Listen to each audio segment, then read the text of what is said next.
मेरा नाम लाइबा है और मैं अपने माँ बाप की इकलौती बेटी हूँ। मेरी जिंदगी बहुत दुखों से भरी पड़ी है। मुश्किलात का एक ना ख़त्म होने वाला सिलसिला है जो मुझे अब तक अपनी ज़िंदगी में झेलना पड़ रहा था। एक मसला ख़त्म नहीं होता कि दूसरा शुरू हो जाता है। मैं एक बहुत ही गरीब घराने में पैदा हुई थी। मेरा घर रेलवे लाइन के करीब था। घर क्या था, एक झोंपड़ा था वहाँ, और भी बहुत सी झुग्गियाँ मौजूद थीं। इनमें से ही एक बोसीदा सी झुग्गी हमारी थी। मैं इकलौती औलाद थी, मगर इकलौतों वाली कोई भी बात नहीं थी मेरी ज़िंदगी में, क्योंकि मैं एक बहुत ही गरीब घराने में पैदा हुई थी। मेरे अब्बा पत्थरों का काम करते थे और पत्थर तोड़ने की वजह से उनके हाथों में छाले पड़ चुके थे। मैं जब भी उनके हाथ अपने नन्हे नन्हे हाथों से पकड़ती तो उनके छाले देखकर मेरी आंखों से आंसू गिर जाते थे। वो हमारे लिए इतनी मेहनत करते थे, हमें 2 वक्त की रोटी भी बहुत मुश्किल से मुयस्सर आती थी। अब्बा इस रोटी के लिए दिन रात मेहनत मजदूरी करते। वो मेरे पहले हीरो थे। उन्होंने मुझे ज़िंदगी के बहुत से असबाक पढ़ाए थे, मगर मैं आगे जाकर वो सब असबाक बस एक मोड़ पर जाकर भूल गई थी, और इसी मोड़ ने मेरी ज़िंदगी ही बदल डाली थी। मेरा झोंपड़ा चूंकि रेलवे लाइन से करीब था, इसलिए जब भी रेलगाड़ी वहाँ से गुजरती तो हम सब बच्चे भागकर रेलवे स्टेशन पर पहुँच जाते थे। ऐसा नहीं था कि हमें ट्रेन देखने का कोई शौक होता था, बल्कि हमारी दिलचस्पी का बाइस तो वहाँ पर उतरते मुसाफिर थे। वो एक छोटा सा जंक्शन था, तभी रेलगाड़ी वहाँ ज़्यादा देर तक नहीं रुकती थी। जंक्शन पर भी 1-2 ही ठेले लगे हुए थे। इनमें से एक ठेले पर एक बोलने वाली गुड़िया थी जो कि मुझे बेहद पसंद थी, मगर हमारे पास इतने पैसे नहीं थे कि हम वो गुड़िया खरीद सकते। जब भी रेलगाड़ी वहाँ रुकती तो वहाँ से उतरने वाले मुसाफिर हमें कुछ न कुछ देकर जाते थे। बाकी बच्चे तो इनके उतरते ही भागकर उनके पास जाते और उनसे पैसे मांगने लग जाते थे, मगर मैंने कभी किसी मुसाफिर के सामने हाथ नहीं फैलाया था। मैं चुपचाप एक कोने में खड़ी हो जाती थी। ज़्यादातर मुसाफिर मुझे खामोश खड़े देखकर खुद ही आकर मुझे पैसे दे जाते थे। कभी 1 रुपए का सिक्का हथेली पर रख जाते तो कभी 2 रुपए का। अगर किसी दिन कोई मुसाफिर मेरे हाथ पर 5 रुपए का सिक्का रख जाता था तो वो दिन मेरे लिए ईद के दिन के मानिद हो जाता था। मैं वो पैसे दूसरे बच्चों की तरह भागकर फौरन से खर्च नहीं कर देती थी, बल्कि 1-1 रुपया संभाल कर रखती थी, क्योंकि मुझे वो गुड़िया खरीदनी थी जो ठेले वाले के पास थी। मैंने अब तक अंकल को बेचने नहीं दी थी। मैं रोज़ ठेले वाले के पास जाकर उससे बताती थी कि मेरे पास अब इतने पैसे जमा हो गए हैं, और साथ याद दहानी करवाती कि ये गुड़िया किसी को नहीं बेचना। मुझे कई महीने हो गए थे इसी तरह इस गुड़िया के लिए पैसे जमा करते हुए, मगर अब तक पैसे पूरे नहीं हुए थे। मैंने फिर भी हिम्मत नहीं हारी। अब तो कुछ पैसे ही कम पड़ रहे थे। हमारी झुग्गियों में ही एक बच्चा बबलू रहता था। वो हम सब में सबसे बड़ा था। वो और उसके दोस्त रात के वक्त आने वाली ट्रेनों के लिए भी जंक्शन पर जाते थे, मगर इस वक्त वहाँ लगे ठेले बंद होते थे और आसपास कोई भी नहीं होता था। बबलू अपने दोस्तों के साथ रात के वक्त भी वहीं जाता था, ताकि रात को जो मुसाफिर उतरे तो उनसे पैसे मांग सकें। कभी कभी तो वो जंक्शन से बाहर निकलकर मेन रोड पर जाकर भी खड़ा हो जाता था, और इस तरह उनके पास अच्छे खासे पैसे जमा हो जाते थे। मेरे दिमाग में आया कि क्यों ना मैं भी रात को इनके साथ जाऊं, इस तरह मेरे पास भी पैसे जमा हो जाएंगे। मेरा इरादा था कि मैं बस तब तक जाऊंगी जब तक कि गुड़िया के लिए पैसे नहीं जमा हो जाते। इसलिए मैंने बबलू से शाम में वो बात कर ली। वो भी बच्चा था और हम बाकी सब भी बच्चे ही थे। इतना अंदाज़ा नहीं था दुनिया का इस वक्त, मगर अगर इंसान में कुछ पाने की लगन लग जाए तो वो इसके लिए हर कोशिश कर गुजरता है। मैं रात होते ही अम्मा अब्बा से छुपकर बबलू के साथ जंक्शन पर आ गई थी। उस दिन मैंने दिन की निस्बत ज़्यादा पैसे जमा कर लिए थे, मगर वहाँ की तन्हाई और रात से मुझे बेहद खौफ आ रहा था। आते जाते लोगों की नजरें अपने अंदर पेवस्त होती महसूस हो रही थी। मुझे बस कुछ दिन लगे थे पैसा जमा करने में, और जिस दिन पैसे पूरे हो गए तो मैंने सारे सिक्के एक थैली में डाले और भागी भागी जंक्शन पर ठेले वाले के पास पहुंची और उसे कहा कि देखिए अंकल, मैं पैसे पूरे करके ले आई हूँ, अब आप मुझे वो गुड़िया दे दें। मेरी बात सुनकर अंकल ने चौंक कर मेरी तरफ देखा और फिर बोले, बेटा वो तो मैंने कल ही बेच दी थी, इतने महीने हो गए थे, तुमने ली नहीं तो मैंने अच्छे दामों में एक ग्राहक को बेच दी थी। अंकल और भी बहुत कुछ कह रहे थे, मगर मुझे वो सब सुनाई नहीं दे रहा था। मेरे कानों में तो बस एक लफ्ज़ की बाजकश गूंज रही थी कि बेच दी। आखिर उन्होंने कैसे बेच दी थी वो गुड़िया? वो तो अच्छे से जानते थे ना कि मैं कितने महीनों से इस गुड़िया के लिए तगोदो कर रही थी, फिर भी उन्होंने ऐसा क्यों किया? उस दिन मेरी आंखों पर सजा पहला ख्वाब टूटा था। मैं जंक्शन के कोने पर बैठी बेतहाशा रोई थी। मेरी अम्मा को जाकर किसी बच्चे ने बताया तो वो आकर मुझे अपने साथ घर ले गई। मैं इस पूरी रात रोती रही थी। बार बार इन पैसों को निकाल कर देखती तो वो सारे दिन रात मेरी आंखों के सामने घूम गए, जिनमें से मैंने ये पैसे जमा किए थे। अब तो ये मेरे किसी काम के नहीं थे, क्योंकि पहले तो मेरे पास एक वजह थी उन्हें रखने की, अब वो भी नहीं रही थी। तभी मैंने सोचा कि ये सारे पैसे मैं अब्बा को दे दूंगी, मेरा ना सही उनके तो कुछ काम आ जाएंगे ना। यही सोचते दिल को तसल्लियां देते मैं पैसों की थैली अपने हाथ में पकड़े पकड़े ही सो गई थी। अगली सुबह जब मेरी आंख खुली तो घर में अजीब सा शोर मचा हुआ था। मैं आंखें मसलती ना समझी से उठकर बाहर आई तो देखा सहन में अब्बा खड़े थे और अम्मा को परेशानी से कुछ बता रहे थे। उनकी उजलत से लगता था कि जैसे वो कहीं जा रहे हैं। वो इसी तरह जल्दी जल्दी में बाहर निकल गए तो मैं अम्मा के पास भाग कर आई और उनसे पूछा कि क्या हुआ, अब्बा कहाँ गए हैं? तो उन्होंने बताया कि तेरी पुप्पो का शौहर गुजर गया है, वहीं इनके पास क्या है। میری ایک ہی پھپھو تھی جو ساہیوال میں رہتی تھی، وہ بہت کم ہمارے ہاں آتی تھی، ان کی شادی بھی غریب گھرانے میں ہوئی تھی۔ میں کبھی ساہیوال نہیں گئی تھی، ہمارے پاس اتنے پیسے ہی نہیں ہوتے تھے کہ سفر کے اخراجات اٹھا سکیں۔ وہی 3-4 سال بعد چکر لگا لیتی تھی۔ ان کی کوئی اولاد نہیں تھی، وہ مجھ سے بہت پیار کرتی تھی، ویسے میں انہیں بہت پسند کرتی تھی، مگر میری اماں کی ان سے کبھی نہیں بنتی تھی۔ پتہ نہیں کیا وجہ تھی کہ اماں انہیں پسند کرتی تھی۔ مجھے اماں کے اس رویے کی کبھی سمجھ نہیں آتی تھی کہ وہ ایسا کیوں کرتی ہیں۔ ابا کو گئے کچھ دن ہو گئے تھے اور ان کے بنا گھر کافی سونا سونا لگ رہا تھا۔ میں اماں کی نسبت ابا سے زیادہ قریب تھی، اسی لیے ان کے بنا بہت جلد اداس ہو جاتی تھی۔ کچھ دن بعد ابا واپس آ گئے تھے۔ دن یوں ہی گزر رہے تھے۔ کچھ عرصے بعد پھپھو بھی ہمارے ساتھ ہی رہنے لگ گئیں۔ اماں کو بالکل بھی پھپھو کا یہاں آ کر رہنا پسند نہ تھا، مگر انہوں نے خاموشی اختیار کی رکھی۔ پھپھو کے آ جانے سے میں زیادہ تر وقت ان کے ساتھ ہی گزارتی تھی۔ مجھے اب بھی وہ گڑیا یاد تھی۔ کبھی کبھی میں سوچتی تھی کہ کاش میں اتنی غریب نہ ہوتی تو پہلی بار ہی دیکھتے ہی اسے خرید لیتی۔ اب تو میں نے جنکشن پر جانا بھی چھوڑ دیا تھا، اب مجھے مسافروں کا انتظار بھی نہیں رہتا تھا۔ پھپھو ساہیوال میں ایک بنگلے میں صفائی وغیرہ کا کام کرتی تھیں، اس لیے انہوں نے امیری کو بہت قریب سے دیکھ رکھا تھا۔ وہ اکثر اوقات مجھے ان کے رہن سہن کے طور طریقے بتاتی رہتی تھیں۔ ان کے کھینچے گئے نقشے میرے ذہن میں ابھر کر امیری اور غریبی کا موازنہ کرنے لگتے تھے، اور اس پل مجھے اپنی غربت زدہ زندگی سے نفرت ہونے لگتی تھی۔ مجھے لگتا تھا کہ میں غلطی سے یہاں پیدا ہو گئی ہوں۔ پھپھو مجھے اس بات کا اور شدت سے احساس دلاتی تھی۔ پھر جیسے جیسے میں بڑی ہوتی گئی تھی، میرے اندر یہ احساس کمتری پیدا ہو چکا تھا۔ مجھے غربت سے نفرت ہو گئی تھی، میرے لیے پیسہ ہی سب کچھ بنتا جا رہا تھا۔ ایک دن پھپھو مجھے لے کر بڑے بازار گئیں۔ وہاں پر چلتے چلتے میرے قدم ایک دم رک گئے۔ میری نظر سامنے پڑی ایک بہت ہی خوبصورت انگوٹھی پر ٹھہر گئی تھی۔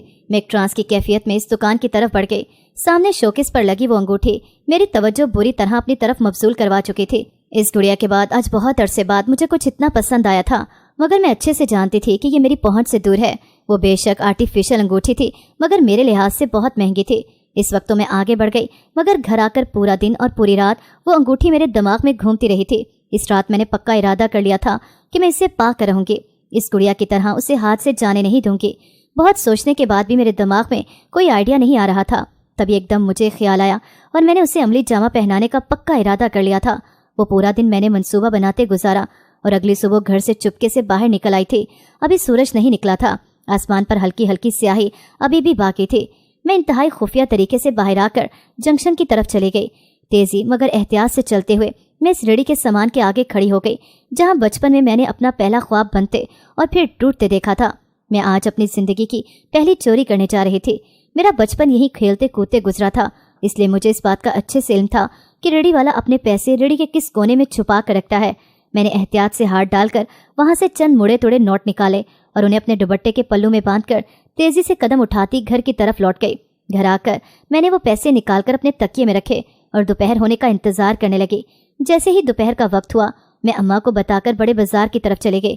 جس وقت میں بازار جا رہی تھی اس وقت تک ریڑھی والے نے ریڑھی نہیں لگائی تھی، مگر جب میں واپس آ رہی تھی تو اس کی ریڑھی کے ارد گرد بہت سے لوگ جمع تھے اور وہ سر ہاتھوں میں تھامے پاس ہی بیٹھا ہوا تھا۔ میں دور کھڑی یہ تماشا دیکھ رہی تھی۔ لوگ کہہ رہے تھے کہ نہ جانے کس نے اس بیچارے کی ساری جمع پونجی چرا لی، اس کے سارے خواب جڑے تھے ان پیسوں سے۔ یہ سن کر میں نے اپنے ہاتھ میں تھامی اس انگوٹھی کو دیکھا اور ایک نظر اس ریڑھی والے پر ڈال کر مسکراتی ہوئی چلی گئی۔ اپنی زندگی کی پہلی چوری کر کے مجھے کچھ غلط محسوس نہیں ہو رہا تھا، بلکہ مجھے ایک چور راستہ مل گیا تھا جس سے میں جب چاہوں اپنی خواہش پوری کر سکتی تھی۔ بستی والوں میں اس واقعے کے بعد خوف پھیل گیا اور میں ان کے اس خوف پر اندر ہی اندر ہنستی رہتی تھی۔ میری آنکھوں میں اب گڑیا کی نہیں بلکہ لالچ کے خواب سج رہے تھے، اور ان خوابوں کو سجانے میں ایک بڑا ہاتھ میری پھپھو کا تھا۔ وہ مجھے ہر وقت امیری کے خواب دکھاتی رہتی تھی۔ اس طرح مجھ پر اب بس امیر ہونے کا بھوت سوار ہو گیا تھا۔ مجھے اب سمجھ آ گئی تھی کہ اماں پھپھو کو کیوں پسند نہیں کرتی تھی۔ پھپھو کافی لالچی طبیعت کی مالک تھیں، اس لیے اماں اور ان کی کبھی نہیں بنی تھی۔ اماں کو ان کی عادات سے سخت نفرت تھی، مگر انہیں اندازہ نہیں تھا اس بات کا کہ ان کی اپنی بیٹی بھی اسی روش پر چل نکلی ہے۔ میرے کو اب جو بھی چیز پسند آتی تھی میں کسی نہ کسی غلط طریقے سے اسے حاصل کر لیتی تھی۔ آہستہ آہستہ پھپھو کو بھی میری لالچ کا اندازہ ہونے لگا تھا۔ تبھی گاہے بگاہے وہ میرے اندر کے لالچی پن کو ہوا دیتی رہتی تھی۔ میں جوانی کی سرحد پر قدم رکھ چکی تھی۔ اس عمر میں ہم لڑکیوں کی پتلیوں پر ہم سفر کے خواب سجنے لگتے ہیں۔ میری آنکھوں میں بھی نئی زندگی کے خواب سج رہے تھے۔ پھپھو اکثر اوقات کہا کرتی تھی کہ تم تو بہت خوبصورت ہو، تمہاری شادی تو کسی بہت امیر گھرانے میں ہوگی۔ ان کی یہی سب باتیں مجھے خود پر فخر کرنے پر مجبور کرنے لگی تھی۔ میں کسی کم پیسے والے سے کسی بھی حال میں شادی نہیں کرنا چاہتی تھی۔ اماں اب میری سعادت سے سخت چڑ گئی تھیں۔ میرے لیے ہماری بستی کا جو بھی رشتہ تھا میں اسے ٹھکرا دیتی تھی، کیونکہ میرے خواب بہت اونچے تھے اور ان ख्वाबों को पूरा करने के लिए मैं हमेशा से गलत राह चुनने की शौकीन रही थी। अब की बार भी मैं किसी अमीर आदमी से शादी करके इस गुर्बत भरी जिंदगी से निकलना चाहती थी। मेरे वालिदैन रूखी सूखी पर शुक्र करने वालों में से थे, मगर मैं और की तमन्ना में जीने वालों में से थी। और इस मजीद की तमन्ना ने मुझे जिंदगी में बहुत दुख और तकलीफें दिखाई। तब भी हाथ कुछ न आया सवाए तन्हाई के। मेरे ख्वाब ऊंचे हो गए थे तो मेरा लहजा भी बदल गया था। मैं बस्ती वालों को अब हकारत की नज़र से देखती थी। मुझे अब इस बस्ती से कराहत आती थी। हालांकि मैं ये सब करते हुए भूल गई थी कि मैं भी यहीं पैदा हुई थी और यहीं पली बड़ी थी, मगर अब मुझे ये सब बहुत बुरा लगता था। यहाँ के लोग, यहाँ का रहन सहन, क्योंकि मेरे ख्वाब तो अब बड़े हो चुके थे। एक दिन पुप्पो ने मुझे कहा कि मेरे साथ बाजार चल, तो मैं उनके साथ चले गई। उन्होंने वहाँ से कुछ अच्छे कपड़े खरीदे और मुझे साथ लिए मेन रोड की तरफ आई। मैंने कहा, पुप्पो हम कहाँ जा रहे हैं? तो वो बोली, अभी चल, बाद में बताती हूँ। फिर वो मुझे लेकर एक बड़े से बंगले के सामने आ रुकी। मैं हैरान थी कि इतने बड़े घर में पुप्पो क्या करने आई हैं। मैं जिंदगी में पहली बार इतना बड़ा घर देख रही थी। पुप्पो ने मुझे चुप रहने को कहा और दरवाजे पर खड़े चौकीदार के पास गई और उन्हें कहा कि नौशीन ने मुझे बुलाया था। चौकीदार ने अंदर कॉल की तो थोड़ी देर बाद अंदर से एक औरत आती दिखी। दरवाजे के पास पहुंचकर वो रुक गई और गार्ड से कुछ बोला तो उसने दरवाज़ा खोलकर हमें अंदर आने को कहा। हम अंदर गए तो वो औरत और पुप्पो भी गर्म जोशी से एक दूसरे से गले मिल रही थी। मैं हैरान थी कि अब तक ये औरत कौन है और पुप्पो इसको कैसे जानती है। अभी तक हम घर के अंदरूनी हिस्से में नहीं गए थे। थोड़ी बातचीत के बाद वो औरत, जिसका नाम नौशीन था, हमें लेकर अंदर चली गई। वो घर था या महल, इंतहा का शानदार घर था वो। मेरी तो आंखें ही उसे देखकर चुंदिया गई थीं। वो अंदर से बहुत खूबसूरत बना हुआ था। जगह जगह दीवारों पर महंगी तरीन पेंटिंग्स आवेजा थीं और फर्श पर दबेस कालीन बिछे हुए थे।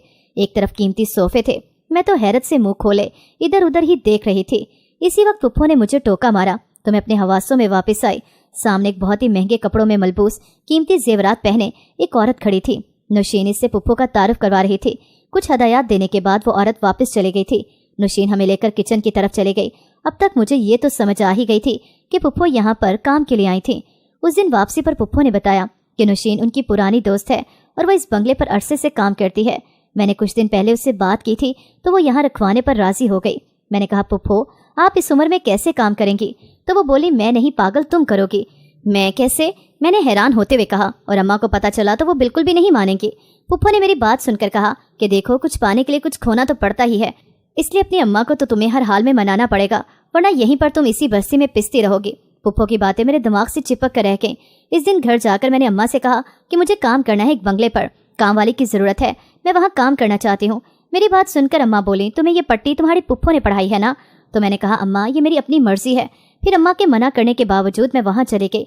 अम्मा का कहना था कि वो पैसे वाले लोग हैं, कहीं तुम इस लालच में न पड़ जाना। मगर अम्मा को कैसे बताती कि मैं पहले ही इसका शिकार हो चुकी हूँ। मैं अब वहाँ रोज़ काम के लिए जाने लगी थी। मालकन काफ़ी फराख दिल थी, अक्सर ही मुझे अपनी बेटी के पुराने कपड़े वगैरह देती रहती। मेरे लिए वो भी बहुत थे। अब मैं बस्ती में वो कपड़े पहनकर बड़े ही नाज से घुमा करती थी। सबको अपनी तरफ हसरत भरी और रश्क भरी नज़रों से देखता पाकर मुझे बड़ा ही मज़ा आता था। वैसे मालकन गाहे बगाहे मुझे कुछ ना कुछ देती ही रहती थी, मगर उसके पास एक बहुत ही खूबसूरत लॉकेट था जो मुझे बहुत पसंद था और मेरी इस पर नज़र थी। एक दिन मैंने चुपके से वो लॉकेट चुरा लिया था, मगर पता नहीं कैसे, मगर मैं पकड़ी गई। खैर, मुझे काफ़ी बेइज्जत करने के बाद घर से निकाल दिया गया। पुप्पो को जब ये सब पता चला तो उन्होंने कहा कि घर पर किसी को ये बात न बताना, वरना सब तुझे बातें सुनाएंगे। मैंने पुप्पो की बात मानकर चुप साध ली। एक दो बार अम्मा ने पूछा भी तो मैंने टाल दिया था। इन्हीं दिनों अम्मा मेरा रिश्ता ढूंढने में लगी हुई थी। इनका ख्याल था कि इस साल ही मुझे ब्याह दें। पुप्पो के कानों तक जब ये बात पहुंची तो उन्होंने मुझे साथ लिया और बस्ती से थोड़ा फासले पर बने एक पीर के आस्थाने पर ले आई। उन्होंने वहां से एक तवीज़ लिया और मुझे बोली, रोज़ इसे घोल कर पी लिया करना तो तेरी शादी एक अमीर इंसान से हो जाएगी, मगर इस तवीज़ को अपनी माँ की नज़रों से छुपा कर रखना। मैंने कहा ठीक है, और वो तवीज़ मुट्ठी में बंद करके घर आ गई। अब मैं बाकायदगी से उसे घोल कर पी लेती थी। अम्मा मेरे रिश्ते की तलाश में सरगर्दा थी। मेरे लिए रिश्तों की कमी नहीं थी, क्योंकि मैं हुस्न की बेतहाशा दौलत से माला माल थी। एक दिन मेरे लिए एक बड़े घर से रिश्ता आया। वो कोई बहुत ज़्यादा अमीर कबीर तो ना थे, मगर हमसे तो बहुत ज़्यादा अमीर थे। ये रिश्ता पुप्पो की कोशिशों से आया था। तभी अम्मा यहाँ शादी नहीं करना चाहती थी, मगर मेरे और पुप्पो के इसरार पर मान गई। यूँ मेरा रिश्ता पक्का हो गया। इन लोगों की कोई डिमांड नहीं थी और उन्हें मेरे बैकग्राउंड से भी कोई मसला नहीं था। मैं पूरी बस्ती में इतराती फिरती थी कि इतने बड़े घर में मेरी शादी हो रही थी। आज तक बस्ती की किसी लड़की की शादी इतने बड़े घर में नहीं हुई थी। मुझे तो वैसे भी मौका मिल गया था इस बस्ती से जान छुड़ाने का। मैंने सोच लिया था कि शादी के बाद यहाँ मुड़कर नहीं आऊँगी। पुप्पो शादी होने तक मुझे उल्टी सीधी पट्टियाँ पढ़ाती रही थी कि शादी के बाद ज़्यादा से ज़्यादा पैसे हथियाने की कोशिश करना वगैरह वगैरह। मैं भी ढेर सारे मंसूबे बनाती रहती थी। इस तरह शादी का दिन आ गया। मेरी शादी बहुत धूमधाम से हुई थी। सारा इंतजाम मेरे ससुराल वालों ने ही किया था। मैंने अम्मा से कह दिया था कि मोहल्ले के गरीब लोग मेरी शादी में बिल्कुल भी ना बुलाना। फूफा भी यही चाहती थी, मगर अम्मा बस मुझे अफसोस से देख कर रह गईं। मैं हसीन तो बहुत थी, मगर मुझे इन लोगों के रहन सहन के तरीके नहीं आते थे। मैं बहरहाल रुखसत होकर वहाँ आ गई थी। एक अजीब सी बात थी, वो ये कि मेरे ससुराल में हर शख्स निकाब ओढ़कर घूम रहा था। मर्द और ख़वातीन दोनों ने अपने चेहरे ढक रखे थे। जब यही बात मैंने पुप्पो से कही तो उन्होंने कहा, कुछ नहीं होता, तुम पैसे देखो, ये सब नहीं। मैं भी मुतमईन हो गई, क्योंकि मुझे तो दरअसल पैसे से गर्ज थी। मुझे घर में एक बहुत बड़ा और कुशादा कमरा दिया गया। मेरा शौहर भी नकाब ओढ़ कर रखता था और मैंने अब तक इसकी शक्ल नहीं देखी थी। काफ़ी अजीब किस्म की फैमिली थी वो। शुरू के 1-2 दिन तो सब ठीक रहा, मगर उसके बाद उन सब ने अपने रंग दिखाने शुरू कर दिए थे। वो मुझसे मुलाजमों की तरह काम करवाते थे और मेरे साथ इंतहाई जालमाना सलूक रवा रखते थे। ये पैसे की चकाचौंध तो बस एक खोखली पीतल की थाल निकली थी। इन लोगों के सीनों में दिल नहीं था। मेरा शौहर तो अक्सर औकात मुझे बहुत बुरी तरह से पीट पिटालता था। घर का हर फर्द ही मुझ पर बेतहाशा जुल्म करता था। हर कोई हुक्म चलाता था, चाहे कोई छोटा हो या फिर बड़ा। सबके सभी मुझ पर हुक्म चलाते थे। कुछ महीनों में ही मुझे अंदाजा हो गया कि ये लोग कितनी छोटी सोच के हैं। मैं हामला थी, मगर फिर भी ये मेरा एहसास नहीं करते थे। हाँ, मगर होने वाले बच्चे से उन सबको बहुत लगाव था और उसके आने का शिद्दत से इंतजार भी था। मगर मैं अपने बच्चे को इन सब के साए से बचा कर रखना चाहती थी। मगर ये सब इतना आसान हरगिज़ नहीं था। मैं जो ये सोचकर इस घर में आई थी कि सब कुछ अपने नाम करवा कर इस घर पर और घर वालों पर राज करूंगी, मगर यहाँ तो सब कुछ ही उल्ट हो गया था। मुझे जिससे ये लगता था कि ये लोग बहुत ही अरमानों से ब्याह कर मुझे साथ ले जा रहे हैं, मुझे अपने सर का ताज बना कर रखेंगे, सर आंखों पर बिठाएंगे, तो मैं गलत थी। ऐसा नहीं था। वो तो अपने पाँव की जूती समझ बैठे थे मुझे। वो वक्त बहुत कठिन था। मुझे हर एक से नफरत हो गई थी। मेरे बच्चे की पैदाइश का वक्त आया तो ससुराल वाले हस्पताल ले जाने की बजाय दाई को घर ले आए। बच्चा पैदा हुआ तो दाई ने मुझे इसकी शक्ल नहीं देखने दी और इसके चेहरे को ढांपने लगी। मगर मैंने ज़बरदस्ती कपड़ा हटाया और बच्चे की शक्ल देखी तो मैं हैरान रह गई। मेरी आंखों के सामने से इस पीर का चेहरा घूमने लगा जिसके पास पुप्पो मुझे लेकर गई थी। इस बच्चे में इसके नकूश की साफ झलक थी। कुछ देर तो मुझे कुछ समझ न आया। दाई ने मुझसे बच्चा ले लिया। तभी मेरा शौहर अंदर दाखिल हुआ। दाई ने उसे बताया कि उसने बच्चे की शक्ल देख ली है। तो वो गुस्से में आ गया और मुझे साथ लेकर तय खाने में पहुंच गया और अपने चेहरे से नकाब उठाया। मैं उसे देखकर दंग रह गई, क्योंकि ये तो वही था पीर के हुलिये में। तो क्या ये सब इसकी एक चाल थी? उसने पीर का भेस बदलकर बहुत सी लड़कियों में से मुझे चुना था शादी के लिए, मगर क्यों? मेरे सवाल का मेरे शौहर ने कोई जवाब न दिया और बोला, वो बच्चा अब तुम्हारे पास नहीं रहेगा, अब से तुम्हारा इससे कोई ताल्लुक नहीं। फिर वो मुझे इस तहखाने में बंद करके चला गया। मैं वहीं बैठी सर थाम के रह गई थी। कुछ वक्त गुजरा तो मैंने सर उठा कर देखा तो हरसों अंधेरा छाया था। यूं लगता था कि जैसे दिन में ही रात का समा हो गया हो। हालांकि बाहर अच्छा खासा दिन निकला हुआ था, मगर यहाँ अंदर घुप अंधेरा था। मैं इस अंधेरे तहखाने में खड़ी थी और सोच रही थी कि यहाँ से बाहर जाऊँ तो जाऊँ कैसे। मेरा यहाँ बेहद दम घुट रहा था। मेरी नजरें सीढ़ियों के दहाने पर बने दरवाजे तक गई, मगर वो बंद था। थकार कर मैं वहीं पड़े एक डब्बे से टेक लगा कर बैठ गई और धीरे धीरे सांस लेने की कोशिश करने लगी। ऐसा अक्सर ही होता था। जब भी मेरा शौहर मुझे यहाँ बंद करता था तो मेरी यही हालत होती थी। हालांकि अब तक तो मुझे सबका आदी हो जाना चाहिए था, मगर मैं नहीं हो पाई थी। मुझे इंसानियत के दर्जे से भी गिराकर जानवरों जैसा सलूक करते थे मेरे ससुराल वाले। मैं हालांकि एक बेटे की माँ थी, मगर मेरे बच्चे की पैदाइश के कुछ दिन बाद ही मुझसे मेरा बच्चा छीन लिया गया था। अभी तो ठीक से मैंने उसका लमस भी महसूस नहीं किया था कि उन्होंने उसे मुझसे दूर कर दिया। मैं यहाँ अकेले इस तहखाने में बैठी बस रोए जा रही थी, मगर मेरी आवाज़ बाहर मौजूद इन बेहिस लोगों के कानों तक नहीं पहुँच पा रही थी। वो सब के सभी बेहिस थे। इन्हें किसी की कोई परवाह न होती थी। मुझ पर शादी के बाद से अब तक उन्होंने बेतहाशा जुल्म किए थे।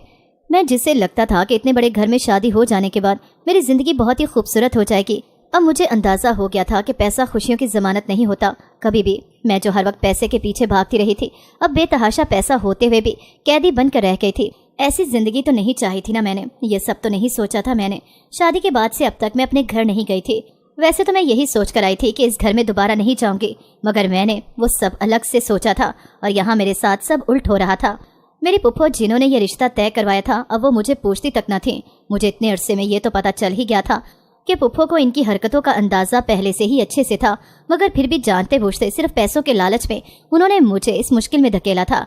मुझे अब यहाँ से निकलना था, मगर यह मुमकिन नहीं था। जब तक वो लोग ना चाहते मुझे यहाँ से जाने नहीं दे सकते थे, और इतनी आसानी से जाने भी क्यों देते। शादी के वक्त उन्होंने बहुत कुछ मेरे नाम कर दिया था, इसलिए मुझे वो ऐसे कैसे जाने देते। अब मुझे समझ आ गई थी कि उन्होंने ये सब दुनिया को दिखाने के लिए किया था। कुछ महीने मजीद इसी तरह गुजर गए। वो मुझ पर शदीद जुल्म करते थे, मगर अब मुझे इनके जुल्म से ज़्यादा अपने बेटे की फिक्र थी, जिसे उन्होंने न जाने कहाँ छोड़ दिया था। एक दिन मेरी सास मेरे पास आई और बोली, तुम्हारा बेटा हमने तुम्हारी सोतन को दे दिया है। मेरा बेटा पहले से ही शादीशुदा था, मगर उसकी औलाद नहीं थी। औलाद के लिए उसने तुम जैसी गरीब घर की लड़की से शादी की थी। अब तुमने बेटा पैदा कर ही दिया है तो अब तुम्हारा कोई काम नहीं यहाँ पर। जल्द ही तुम्हें तुम्हारी इस बदबूदार बस्ती में वापस भेज दिया जाएगा। तब तक के लिए चुप करके यहाँ रहो। सास की बातें मेरे अंदर किसी तीर की तरह गड़ कर रह गई थी। मुझे कितने अंधेरे में रखा गया था और यहाँ तक कि मुझसे मेरी औलाद भी छीन ली गई थी। मैं उस दिन उनके आगे बहुत रोई, गिड़गिड़ाई, उनके पांव तक पकड़ लिए, मगर उन्होंने कहा कि तुम्हारी पुप्पो ने सबके बदले बहुत बड़ी रकम ली थी हम सब से, और हमारी यही डील हुई थी। अगर उसने तुम्हें कुछ बताया नहीं तो इसमें हमारी कोई गलती नहीं। जाकर अपनी पुप्पो से सवाल करो और बेटा तुम्हें कभी वापस नहीं मिलेगा। भूल जाओ कि वो तुम्हारा बेटा है। अब से वो सिर्फ हमारे खानदान का बेटा है, तुमसे इसका कोई लेना देना नहीं। मेरा बेटा जल्द तुम्हें तलाक दे देगा। तुम यहाँ से वापस चली जाओगी और मुड़कर दोबारा यहाँ कभी नहीं आओगी। अगर तुमने कभी ऐसी जुर्रत की भी तो हम तुम्हारा बहुत बुरा हश्र करेंगे। तुम्हें तो वैसे भी रुपया पैसे से प्यार था जो कि इतने वक्त तक तुम्हें मुयस्सर रहा। अगर चाहो तो हम और भी दे सकते हैं, मगर हमारे खानदानी वारिस पर कभी अपना हक जितलाने की कोशिश भी मत करना, वरना अंजाम से तुम अच्छे से वाकिफ हो। ये कहकर वो वहां से चली गई। उनकी बातें कई दिन तक मेरे कानों में गूंजती रहीं। मैं कहाँ आकर फंस गई थी। ये मैंने अपनी जिंदगी का कौन सा जुआ खेल लिया था जिसमें मुझे बदले में अपनी औलाद को हारना पड़ा था। आज वहां बैठे बैठे पहली बार मेरे दिल ने शिद्दत से अपनी पुप्पो के लिए नफरत महसूस की। उन्होंने मेरे दिमाग में बचपन से ही लालचपन भरना शुरू कर दिया था। वो मुझे इस मोड़ पर ले आई थी जहाँ पर मैं अपनी सबसे अजीज चीज खो चुकी थी। मगर एक बात थी कि मुझे अब भी अपने लालचपन पर कोई अफसोस नहीं था। मेरे नजदीक मैंने जो किया वो सही था, इसीलिए बस मैं दूसरों को हुई मोर्दे इल्जाम ठहराकर खुद को बरी जिम्मा करार देती रही। कुछ दिन बाद मेरा शौहर मेरे पास आया। उसके हाथ में कुछ कागजात थे। उसने वो मेरे सामने रखे और बोला कि इन पर साइन करो। मैंने चुपचाप साइन कर दिए। उसके बाद उसने मुझे तलाक देकर कुछ पैसे दिए और ड्राइवर के साथ मुझे वापस वहीं भेज दिया जहाँ से मैं आई थी। मेरे इस तरह लुटे पुटे अंदाज में आने पर सारी बस्ती वाले अपनी अपनी झोंपड़ियों से निकल कर मुझे देख रहे थे और मैं आहिस्ता आहिस्ता चलती हुई अपनी झोंपड़ी के पास आकर रुके जहाँ मैं बड़े नाज से इतराती फिरती थी। वहाँ अब मुंह छुपाए खड़ी थी और अब जिस बस्ती से मैं हमेशा दूर भागना चाहती थी, आज वहीं नीचे कोने में बैठकर दूर बस्ती वालों को अपने बारे में चेमगोइयां करते चुपचाप देख रही थी।